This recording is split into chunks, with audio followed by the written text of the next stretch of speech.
अस्सलाम वालेकुम दोस्तों इस वक्त पूरा मुल्क जो है ना अल्लाह के आसरे पे चल रहा है अगर ये देखा जाए तो एक मसले से अभी जान नहीं छूटी थी जो कि महंगाई वाला शुरू हुआ था और हुकूमत के खिलाफ अपोजिशन जमातों ने अपने अपने शहरों में प्रोटेस्ट की कॉल्स दी हुई थी। लाहौर में आज पीएमएलएन ने जो कॉल दी हुई थी, उसके अलावा सिंध में मुख्तलिफ जगहों पे और पंजाब में पीपल्स पार्टी भी कर रही है, जमात इस्लामी में तो पूरी अपोजिशन जो है वो अपने तय हुकूमत के खिलाफ अवाम को रिलीफ देने के लिए प्रोटेस्ट कर रही है। लेकिन दूसरी तरफ ये हुकूमत तो नज़र आता है कि शायद ये अपने काम चला रही है, अपना ढंग टपाओ प्रोग्राम कर रही है, लेकिन इसको लफ़्ज़ पाकिस्तान से कोई ख़ास मोहब्बत या लगाव नहीं है।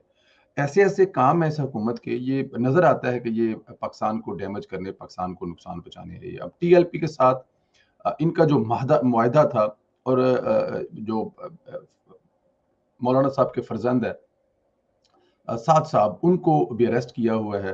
अब उनको अरेस्ट करने के पीछे क्या मकसद है या जो भी है वो उस पे एक लंबी बहस है, लेकिन उनको गिरफ्तार किया हुआ है और उनको नहीं छोड़ा है। इवन कि सुप्रीम कोर्ट ने, हाई कोर्ट वो मतलब कि उनको कहा भी है छोड़ दें जी, क्योंकि मतलब उनको रखने का जवाज़ कोई नहीं है, लेकिन हुकूमत ने फिर भी उनको पकड़ा हुआ है। अब टीएलपी जो है वो तकरीबन पूरे पाकिस्तान में देखिए, लाहौर, इस्लामाबाद तो बंद है।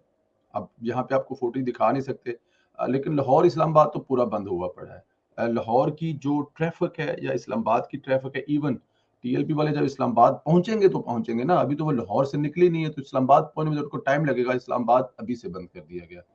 अब इस्लामाबाद में लोगों की मूवमेंट जो है वो अभी से ख़त्म कर दी गई है। ये बड़ी एक नाअहली है। नाअहली है कि बजाय कि उनके साथ कुछ बातचीत की जाए, उनको समझाया जाए, लेकिन क्योंकि हर 6 महीने के बाद ये ड्रामा लगाना होता है और हुकूमत का बड़ा हाथ है इसमें। भई आप जब उनसे मुआहदा करते हैं तो उसको पूरा क्यों नहीं करते? या उनके साथ माहदा ही क्यों करते हैं? फिर उनके लीडर को आपने पकड़ा हुआ है और बगैर किसी वजह के पकड़ा हुआ है। तो इसलिए होश के नाखून लेने चाहिए। लेकिन इस सारे खेल में मरकज़ी किरदार जो है वो ज़ाहिर है वज़ीर दाखिला है जिसने इसको हैंडल करना है। अब वज़ीर दाखिला जो हैं वो दुबई फरार होने में कामयाब हो चुके हैं। फरार होने में कामयाब इसलिए कह रहा हूँ कि ये फरार ही है और क्या है? भाई इस वक़्त मुल्क को आपकी सख्त ज़रूरत है। मुल्क के हालात ऐसे हैं, मुल्क में इस्लामाबाद में क्या चल रहा है, रावलपिंडी में क्या चल रहा है। और फिर ये टीएलपी आ गई, फिर मुल्क में मुज़ाहरे चल रहे हैं। ये अमन-ओ-अमान की सूरत-ए-हाल को किसने कंट्रोल करना है? डेफ़िनेट वज़ीर दाखिला ने करना है। अब वज़ीर दाखिला एक ऐसे शख्स को लगा दिया गया है जिसका अब नाम लेना खुदा की कसम, मैं जब अपने मेहमानों से सवाल करता हूँ, वो कहते हैं जी किहदा नाम लिया दिता जी, कोई और गल करो जी, इसके बारे में क्या बात करें जी, ये लोथड़ा है जी, गंद है जी, ये पाकिस्तान की सियासत का एक बदतरीन चेहरा है जी शेख रशीद। अब इस किस्म के अल्फाज जो है वो हमारे मेहमान उसके लिए इस्तेमाल कर रहे हैं और वो साहब जो है वो क्रिकेट का मैच देखने के बहाने पाकिस्तान से चले गए हैं। अब 2 दिन 3 दिन जो मुल्क है वो बगैर वज़ीर दाखिला के चलेगा और महँगाई के खिलाफ अपोज़िशन के मुज़ाहरे और उसके साथ टीएलपी के मुज़ाहरे। और टीएलपी कह रही है कि वो जुमे की नमाज़ के बाद, जो कि ज़ाहिर है जुमे की नमाज़ ऑलमोस्ट टाइम है, जुमे की नमाज़ के बाद इस्लामाबाद की तरफ लॉन्ग मार्च स्टार्ट कर देंगे। और अगर उन्होंने ऐसा कर दिया तो रोक कोई नहीं सकेगा। रोक इसलिए नहीं कोई सकेगा कि वो तादाद हज़ारों में है और जैसे ही वो लाहौर से निकलेगी, निकलने में कामयाब हो जाएगी, जीटी रोड पे चढ़ जाएगी, आप कहाँ-कहाँ रोकेंगे? और जब वो तादाद लाखों में पहुंच जाएगी तो फिर तो रोकना नामुमकिन हो जाएगा। रोकना तो उनको मुज़ाकरात के ज़रिए। अब मुज़ाकरात कौन करेगा? जब वज़ीर दाखिला ही इस मुल्क में नहीं है। वज़ीर-ए-आज़म को इस टाइम अपनी पड़ी हुई है, वो अपने यार को डीजीआईएस लगाना चाहते थे, नहीं लगा सके। ज़ाहिर है फ़ौज ने अपना जो उनका एक तरीक़ाकार है उसके मुताबिक जनरल नदीम जो हैं, अंजम साहब हैं, उनको लगा दिया हुआ है। अब वो लगे हुए हैं, बस अब एक बस उस पे भी हम क्या कहें। बट एनी हाउ वापस चलते हैं।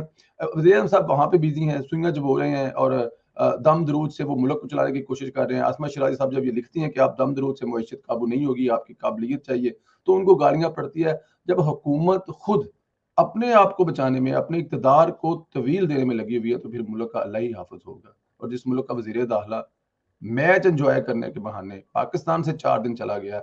इन ये पहली दफ़ा नहीं हुआ, इससे पहले ये जब मुल्क में एटमी धमाके हुए थे तब भी यहाँ से भाग गए थे। पटाखा पुठा सीधा चल गया तो मैं गया, मैं तो बच जाऊँगा। ओ भाई दुबई कितना दूर है, अगर पटाखा पुठा चल गया तो। वहाँ पे तू कैसे बच जाएगा? लेकिन और फिर अल्लाह ताला की ज़ात सबको ज़िंदगियाँ दे, क्या हमेशा जीने के लिए आप आए हैं दुनिया में? मरना तो आपने है। तो शेख रशीद साहब का फरार होना इनकी नाअहली का एक सबूत है कि ये इन लोगों का मुल्क से मोहब्बत है कि जब मुल्क एक मुश्किल तरीन दोराहे पे खड़ा है, हर तरफ से मुज़ाहरे, प्रोटेस्ट, महँगाई, पिंडी इस्लामाबाद के प्रॉब्लम और आपके वज़ीर आला जब जनाब इस मुल्क से चले गए। अब वो वापस आएँगे, नहीं आएँगे और उनके बाद वो कितने को बुलाएँगे, फवाद तू भी निकल आ तो मेरा भरा टाइम हो गया है। पता नहीं क्या हो रहा है, किस तरह हो रहा है, ये हुकूमत कैसे चल रही है, लेकिन शेख रशीद साहब भागने में कामयाब हो चुके हैं। अल्लाह ताला की ज़ात इस मुल्क पर रहम करे, ये एक अभी भी होश के नाखून लेने चाहिए।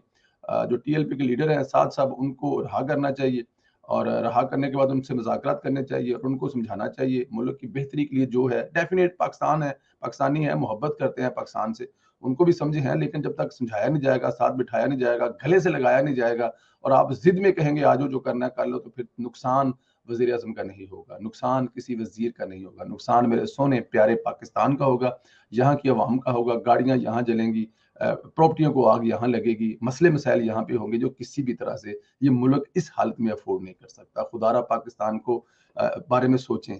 ये इस मुल्क के अगर आप वज़ीर-ए-आज़म बने हैं तो खुदा का वास्ता है इस मुल्क का वज़ीर-ए-आज़म बन के दिखाएँ। और आपने जिस चवल इंसान को वज़ीर दाखिला बनाया है वो इस मुल्क से भाग चुका है, जा चुका है, 2 दिन बाद वापस आया, 10 दिन बाद वापस आया, वापस ना आए अल्लाह बेहतर जानता है, किसके रहम-ओ-करम पर छोड़ के गया। बहुत बड़े सवालिया निशान है आपकी कारकर्दगी का। दोस्तों अपना ख़्याल रखें। शेर शीट का नाम सुनते कमेंट तो आप खुद ब खुद करेंगे। अगर इसमें कोई ऐसी चीज़ रह गई हो तो कमेंट करके बताएँ ताकि अगले व्लॉग में हम उसको उस पे बात कर सकें। बहुत शुक्रिया।